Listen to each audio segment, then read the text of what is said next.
Les Français parlent au français. Je n'aime pas la blanquette de veau. Je n'aime pas la blanquette de veau. Sud Radio Berkov dans tous ses états.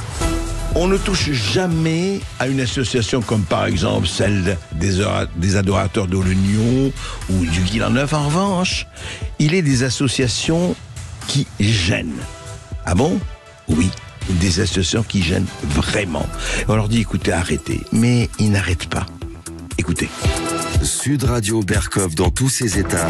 Le fait du jour. Antisocial, tu perds ton sang-froid.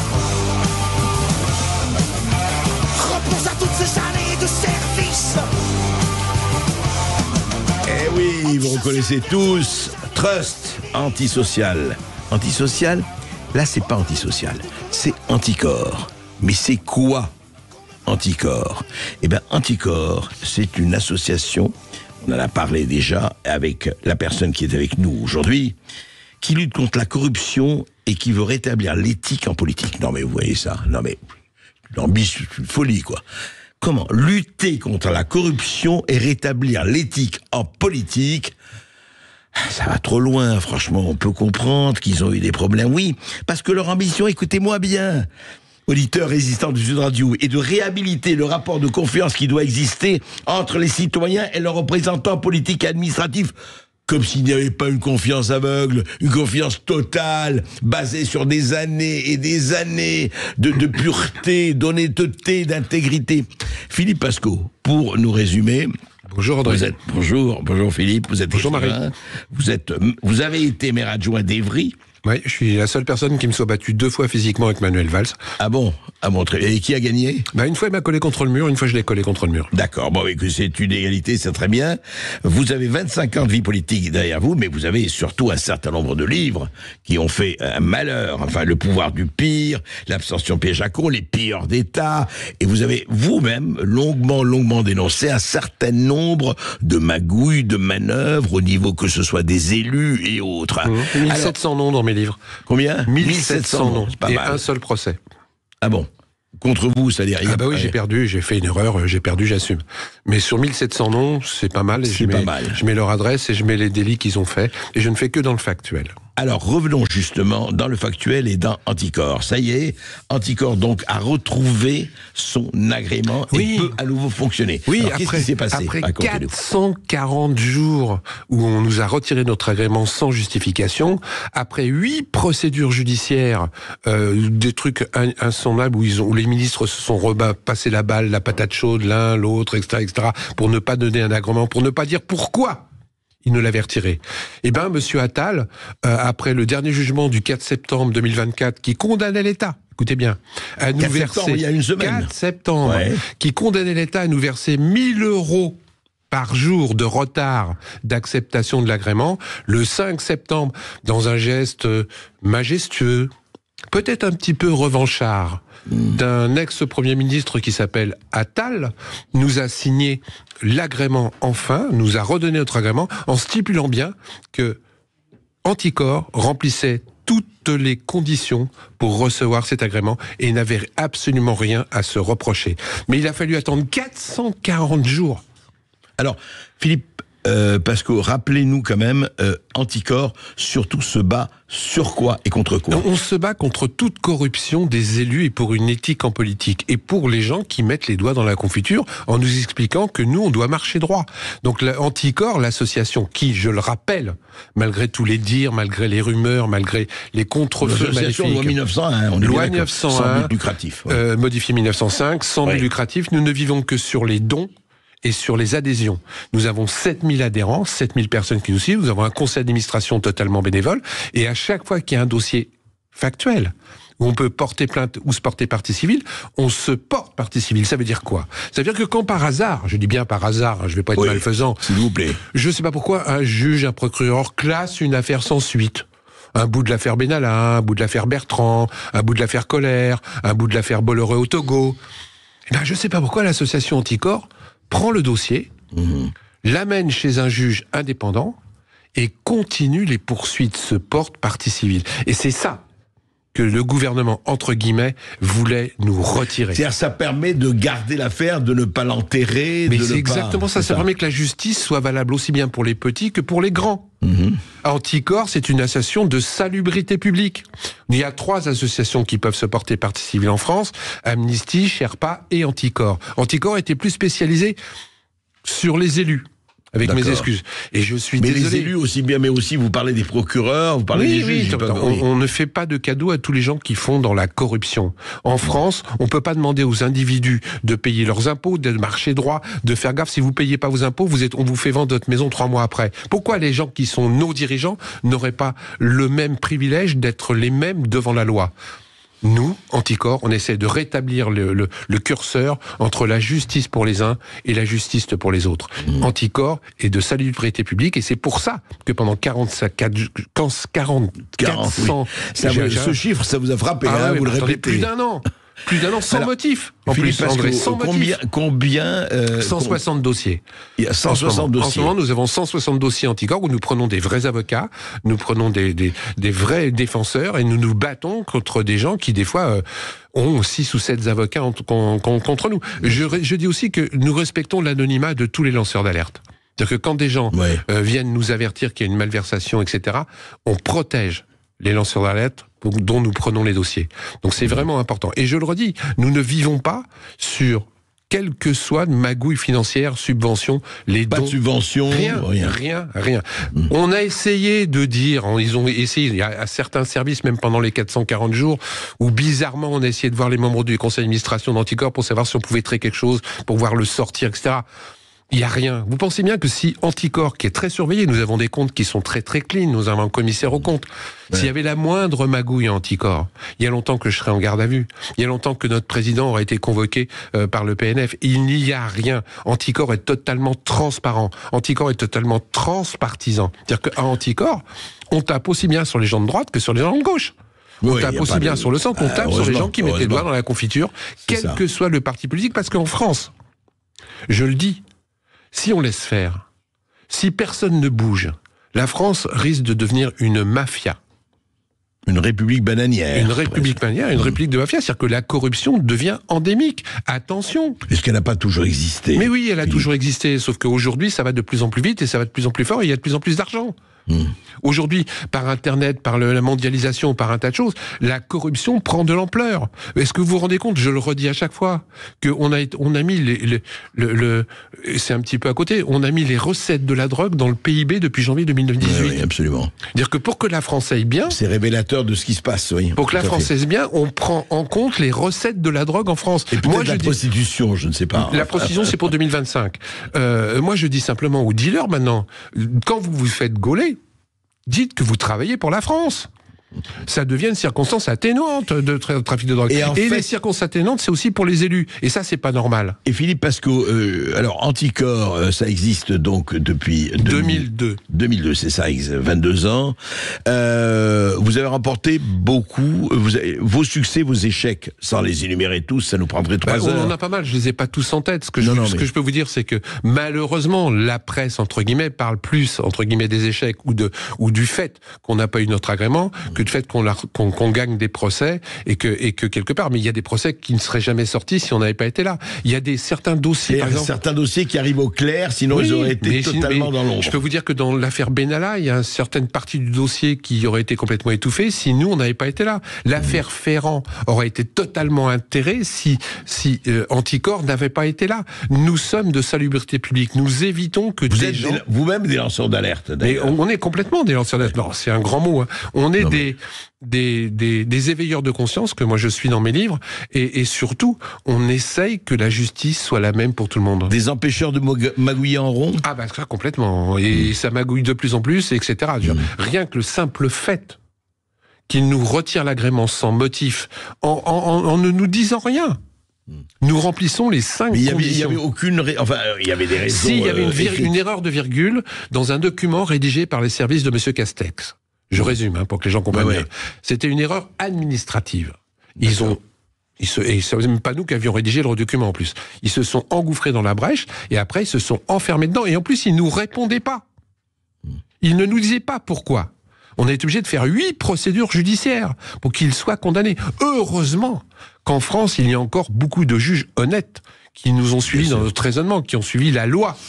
Sinon, on serait toujours en train d'attendre. Et la corruption, il y a des dossiers qui ont été ralentis à cause de ça pendant 440 jours. Et là, Philippe Pasco, à partir d'aujourd'hui, disons, puisque c'est tout à fait récent. 5 septembre. 5 septembre, exactement. Nous sommes le 12.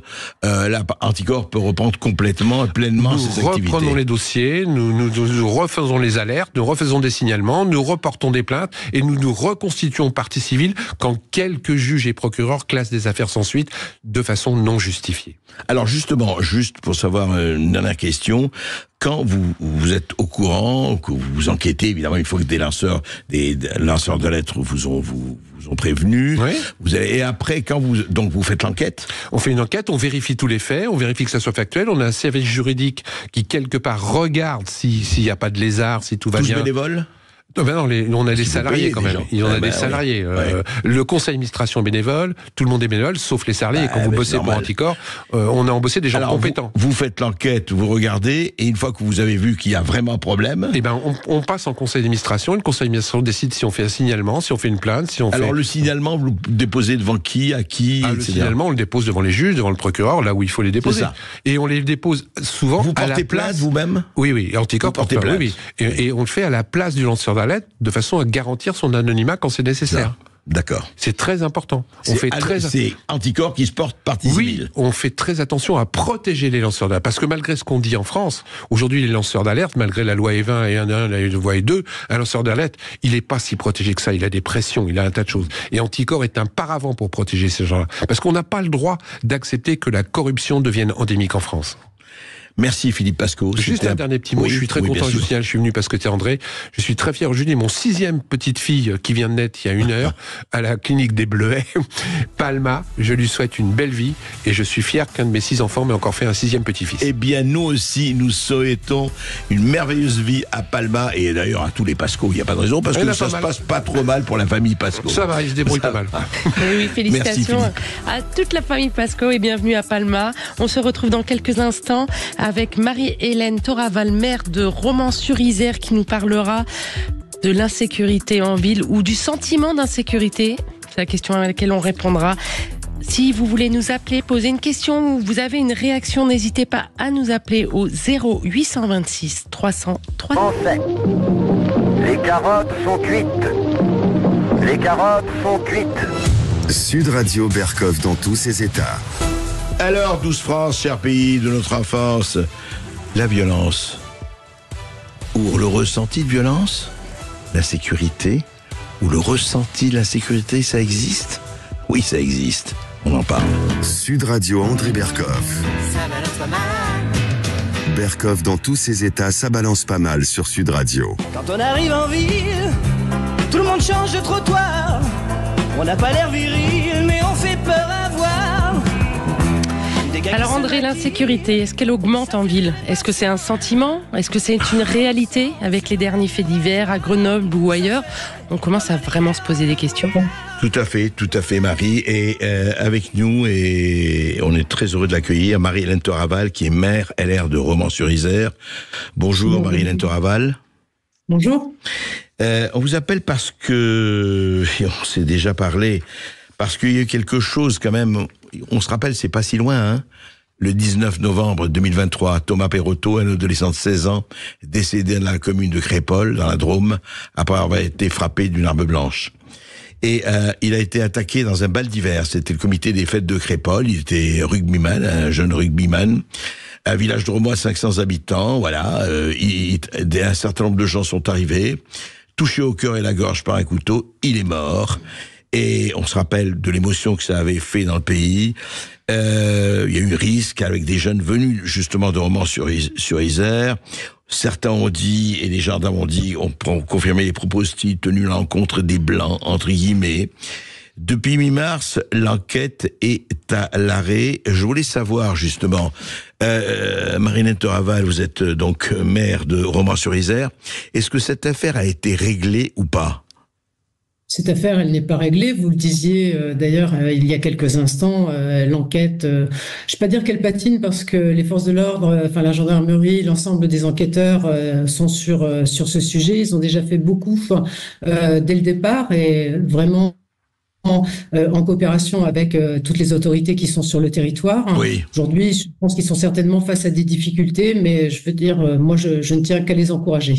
D'accord. Mais enfin, à l'heure où on parle, ce n'est pas, elle n'est pas close, on n'a pas tous les éléments, l'enquête n'est pas close.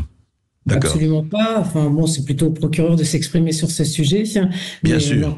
n'est absolument pas close. Et si tel avait été le cas, je peux vous assurer qu'on se serait manifesté. Mais moi, je fais tout de même confiance à la justice parce que cette affaire ne doit pas rester là où elle en est. Et oui, et cette affaire ne peut pas rester effectivement en l'état. Et hélas, elle n'est pas la seule. Et c'est terrible. Et à chaque fois, et je tiens à souligner d'ailleurs votre cohérence, Marie-Hélène Toraval, parce que vous réagissez. Vous réagissez pas seulement quand il s'agit de votre commune ou de la proximité. On sait ce qu'il y a eu. On sait tous les jours. On a peine. Il faudrait 2 heures pour égrener tout ce qui se passe. Mais enfin, rappelons-nous là, l'affaire du meurtre de l'agent municipal à Grenoble, ce qui s'est passé là dimanche dernier, agent municipal tué par balle dans les rues de Grenoble du dimanche 8 septembre. Il y a eu beaucoup de choses et à chaque fois vous tweetez. Et je voudrais juste vous citer, vous avez tweeté aussi un piéton hospitalisé, c'était en septembre, le 2 septembre, un piéton hospitalisé en urgence absolue après avoir été percuté par un automobiliste alcoolisé à Paris. Ça se passe partout.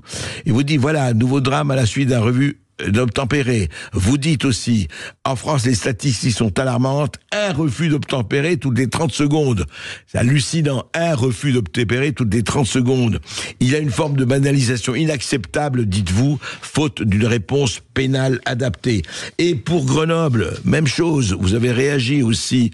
Vous dites, voilà, un agent municipal de Grenoble, on l'a dit, froidement tué de 2 balles. Banalisation de la violence, etc. Mais on a l'impression, Marie-Thérèse Toraval, qu'on dit banalisation, on dit, voilà, toutes les 30 secondes, on dit ceci, on dit cela. Ça arrive pratiquement tous les jours. Ce n'est même plus, je dirais pas, ce n'est plus un accoutumant. C'est c'est presque comme la météo. Et qu'est-ce qui se passe? Eh ben, très sincèrement, pas grand-chose. En fait, finalement, l'ensemble de ces situations, trop longtemps, elles ont été considérées comme des faits divers et traitées comme des faits divers. Ouais. Je l'ai dit il y a quelques mois, notamment à la suite du meurtre de Thomas. Je dis ce ne sont pas des faits divers, ce sont des faits de société. Et sur des faits de société, la stratégie n'est pas la même qu'une stratégie qui serait en adéquation avec des situations de faits divers. Donc aujourd'hui, la considération et le diagnostic qui est fait sur nos territoires, et je parle du territoire national, bien sûr. Eh bien, ne correspond pas, ce n'est pas une réponse et la réponse n'est pas adaptée aux situations que nous vivons sur nos territoires. Alors elles sont plus ou moins violentes suivant certains territoires, suivant certaines régions, en fonction des tailles de ville aussi. Et aujourd'hui, eh bien, on parle toujours de moyens, mais les moyens, ils doivent être adossés à une stratégie. Donc, s'il y a un différentiel entre moyens et stratégie, s'il n'y a pas de stratégie de posée, avec des objectifs clairs, commensurables, ça c'est important, eh bien, ça ne fonctionnera pas. Mais alors justement, vous parlez effectivement, on parle de faits divers, et encore, il y a des gens qu'on entend un peu dans les médias et partout, des soi-disant experts qui parlent de faits divers, et vous dites... Et je vous rejoins tout à fait là-dessus, ce sont des faits de société. Mais quelle stratégie faut-il employer pour des faits de société, justement ? Je veux dire, il faut quand même dire les choses, et on a l'impression, quand on entend tel ou tel ministre, il ne s'agit pas, qu'il soit de droite, de gauche d'ailleurs, il ne s'agit pas de porter, de dénoncer tel ou tel, mais on a l'impression qu'on reste... Oui. Alors, qu'est-ce qu'il faut faire ? Je suis très libre sur le sujet, puisque je ne suis pas encarté, je suis d'hiver droite, donc... Ouais. Tout simplement, je pense qu'il faut arrêter de toujours remettre ou d'accuser l'État d'être dans une situation d'échec. À un moment donné, on peut durer comme ça un temps infini, il ne se passera toujours rien, ça ne fera qu'empirer. Moi, ce que j'ai proposé, sur lequel je regrette que nous n'ayons pas été plus entendus que cela, c'est-à-dire qu'on soit capable de travailler ensemble, c'est-à-dire de poser un diagnostic. Il faut arrêter les réunionites où on se trouve à 40 ou 50, ça sert strictement à rien, quoi. Mais on a besoin de coopérer ensemble ensemble. Je ne connais pas de collectivité, je ne connais pas de pays dans lesquels la démocratie, l'autorité des élus locaux, l'autorité de l'État vont s'affronter. C'est-à-dire que nous avons à travailler ensemble, on a des niveaux d'intervention qui sont différents, mais il faut qu'on soit d'accord sur le diagnostic et notamment sur la manière et le courage aussi. D'accord, mais faire quoi? C'est-à-dire qu'au fond, vous avez eu l'histoire de Crépol, vous avez l'histoire de Grenoble, vous avez à Paris, vous avez ailleurs.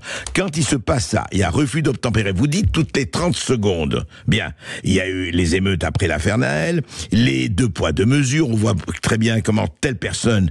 Et comment faire? Parce que concrètement, Madame le maire, on fait quoi? C'est-à-dire que, par exemple, vous seriez encore une fois, vous et d'autres, parce que vous n'êtes pas la seule à penser comme cela, on est très nombreux, mais on fait quoi concrètement? Je demande à la responsable à son niveau, mais je demande aussi, alors on travaille ensemble, le gouvernement, mais on décide de quoi par rapport au refus d'obtempérer? Est-ce qu'on va plus loin dans la sanction? Est-ce qu'on mobilise plus? Qu'est-ce qu'on fait?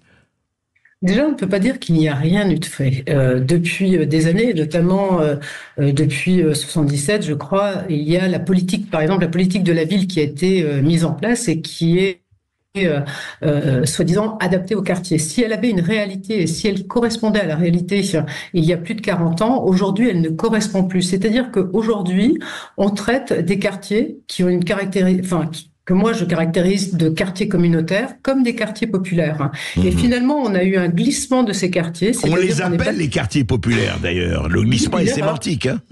Oui. Je peux m'autoriser à dire que c'est une erreur au regard du quotidien, au regard de la réalité et de l'analyse que j'en fais. Je dis que ce ne sont plus des quartiers populaires, ce sont des quartiers communautaires. Et vous voyez, même certains de vos confrères ou certains élus aussi parlent de ghettoisation, et c'est une réalité. Donc, si vous appliquez des méthodes d'il y a 40 ans sur une situation qui n'est plus celle-là, ça ne peut pas fonctionner. Vous pourrez y déverser les millions, les milliards que vous voulez, il ne se passera rien. Donc la première des choses, je pense qu'il faut revenir sur ce qui est mis en place, voir ce qui marche, ce qui ne marche pas, et très certainement aussi réallouer des moyens, puisque nous sommes tous à réclamer des moyens. Moi, je vais vous dire juste une chose. Je vais vous citer un exemple. Oui. Le drame de Crépol, j'ai eu un entretien en visio avec le cabinet du ministre de l'Intérieur. Et donc, on arrive sur cette question des moyens. Moi, je dispose d'une police municipale. Il y a une police nationale qui est en difficulté au regard des effectifs qui sont les siens. Oui. On me dit, bon... Et on vous dit quoi ? Vous aurez des effectifs supplémentaires. Je ne sais plus si c'était 4 ou 5 policiers nationaux supplémentaires. Mais après les JO, parce qu'effectivement, tout s'est cantonné autour des JO. Mais je peux l'entendre. Je veux dire, je ne suis pas, je mets pas les JO. Pas du tout.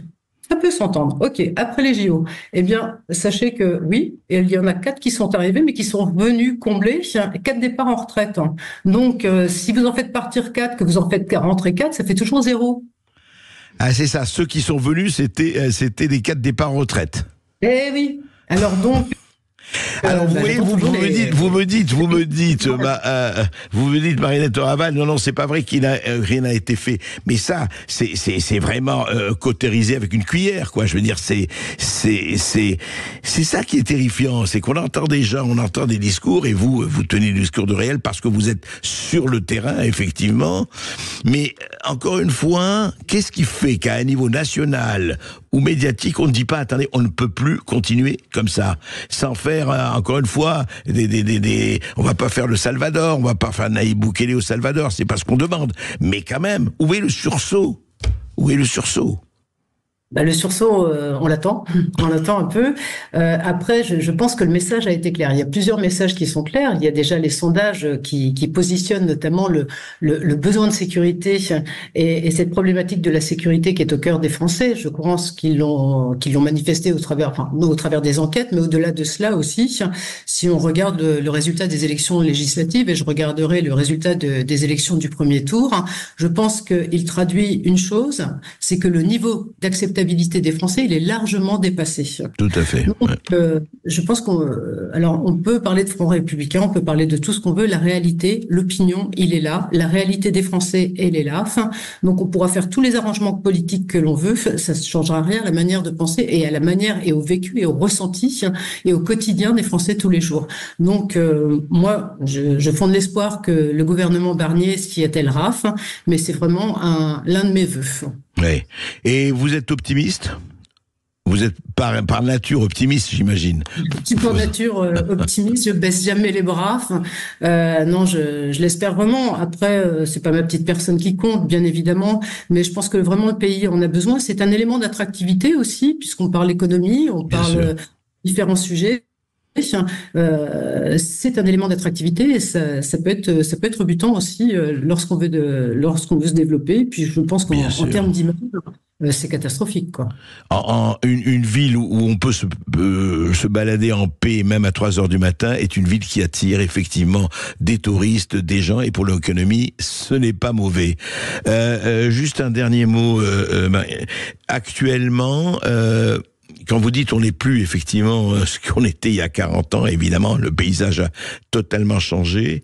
Et en fait, la manière de se mobiliser, quand les gens qui nous écoutent là et qui vous écoutent, qu'est-ce qu'on peut faire au niveau de quand on a, par exemple, et vraiment je vous demande par rapport à la défense, etc.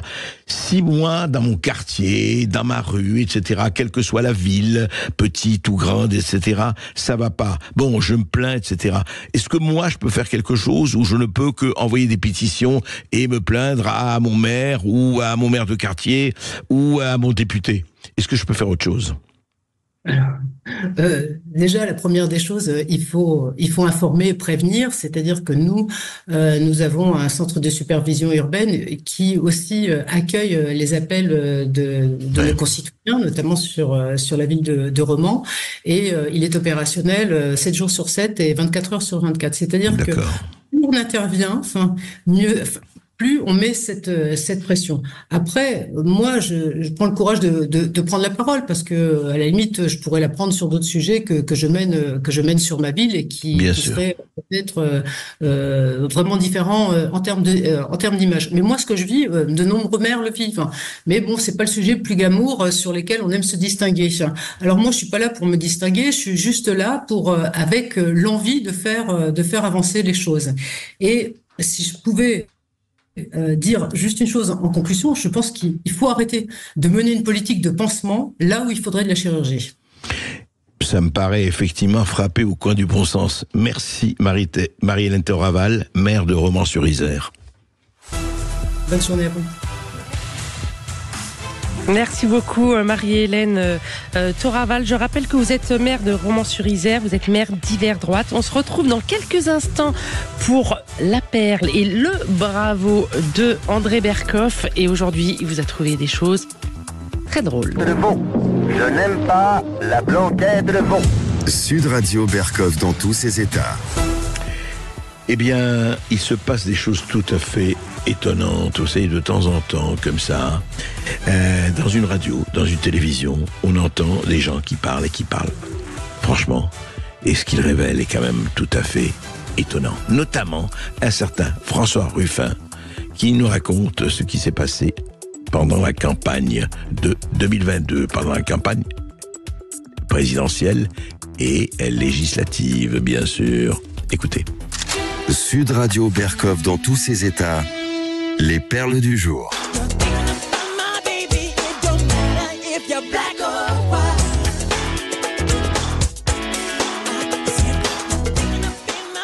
Michael Jackson, aucune importance si vous êtes blanche ou noire, ou blanc ou noir, aucune importance, la merveilleuse chanson de Michael Jackson.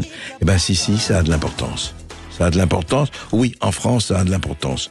Comment doit vous parler Berkoff encore une fois? Quelle importance? Eh bien, écoutez, hier, sur BFM TV, dans l'émission d'Apolline de Malherbe, François Ruffin, du LFI, enfin, qui est encore au LFI, même s'il est un tout petit peu et à l'écart, mais enfin, il est député Picardie debout de la Somme, puisque il y a eu quelques différends. François Ruffin parlait de la campagne présidentielle de 2022. Écoutez ce qu'il disait hier sur BFM TV. Et j'ai repris vos mots, en réalité, puisque vous dites « Nous avons mené une campagne au faciès. Dans les immeubles d'Amiens-Nord, quand je tombais sur un noir ou un arabe, je sortais la tête de Mélenchon en bien gros sur les tracts. C'était le succès presque assuré. Son nom servait de passe-partout, l'étendard d'une dignité retrouvée. Mais dès qu'on tombait sur un blanc, pas seulement dans les campagnes, même dans les quartiers, ça devenait un verrou. » Alors ça, c'est la campagne d'il y a 2 ans. C'est la campagne de 2022. Mais il vous a été reproché la même chose avec des tracts, parfois avec Jean-Luc Mélenchon, d'autres fois. Je le dis, oui. Et c'est un souci, je l'éprouvais comme une honte quand j'en venais à faire ça. J'ai éprouvé comme une honte quand je venais à faire ça. Moi, je tiens à rendre hommage à François Ruffin. Il faut le faire. Il faut un certain courage aujourd'hui pour dire les choses, pour ne pas être comme beaucoup d'autres dans l'hypocrisie ambiante. Et on ose l'accuser de racisme, François Ruffin. Et on ose l'accuser, évidemment, parce que quand il révèle et quand on révèle l'hypocrisie et, je dirais, quelque part, le racolage électoraliste d'un certain nombre de gens, et évidemment, ça ne plaît pas. Mais c'est la vérité. Et c'est important que des élus, au lieu de dire n'importe quoi, nous donne la vérité. Et ben voilà, il se passe que c'est comme ça, c'est que quand on arrive dans certains quartiers dits populaires ou autres, en tout cas, on montre Mélenchon, fabuleux, on va tous voter pour Mélenchon. Dans d'autres quartiers, avec d'autres ethnies, et ben c'est moins ça. Ah oui, mais alors quoi? Il y a un problème ethnique en France? Il y a un problème non pas de faciès, mais d'idéologie et de préférence? Eh oui, comme partout.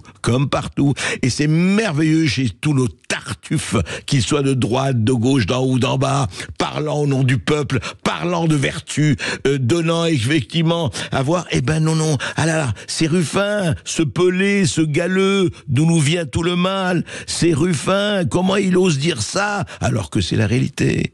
Il y a des gens qui adorent Mélenchon, il y a des gens qui détestent Mélenchon. Ce ne sont pas toujours les mêmes. Voilà. Et ben les gens, on la trouille, on n'en parle pas. Et ben voilà, c'était très bien. Je trouve que, je le dis, notre consoeur Apolline de Malherbe a fait son boulot. Et je dirais que François Ruffin a fait aussi son boulot d'homme politique et d'homme qui dit les choses et qui n'a pas peur de dire les choses et qui n'a pas peur de dire qu'il a eu honte à un moment donné, qu'il a eu honte de ce qu'il faisait. Mais qu'est-ce que vous voulez? Il faut gagner les élections, il faut rapporter des voix. Et qu'est-ce qu'on est prêt à faire, Mon royaume, pour un électorat, mon royaume. Et je suis prêt à faire tout. Ça s'appelle, vous dites, ça s'appelle de la prostitution électoraliste. Mais non. Ça s'appelle de la politique. Mais je dois dire, dans ses plus mauvais états. Sud Radio Berkov dans tous ses états.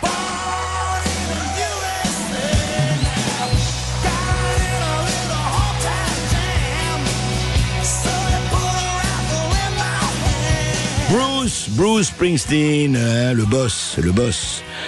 Born in the USA, né aux États-Unis. Alors là aussi, il y a eu des choses formidables après le débat. Vous savez, hier, c'était l'anniversaire du 11 septembre, des Twin Towers, alors, sur lequel il y a de très grosses discussions en ce moment, du 11 septembre 2021, l'attaque, effectivement, de Ben Laden et des suivante de Bananen sur les tours de New York. Eh bien, il y avait une cérémonie et il y avait donc Joe Biden, il y avait Trump, il y avait tout le monde. C'était le lendemain du fameux débat assez extraordinaire. Trump-Harris. En fait, c'était pas Trump-Harris, c'était Trump contre Harris et les deux journalistes d'ABC News qui, eux, alors vraiment, avaient pris parti, et je dois dire que leurs questions étaient très, très, très, très orientées, fact-checkant l'un et pas du tout l'autre. Enfin. Et puis alors, il y a un petit incident. Et oui, à un moment donné, il y a quelqu'un qui est là, donc Biden est là.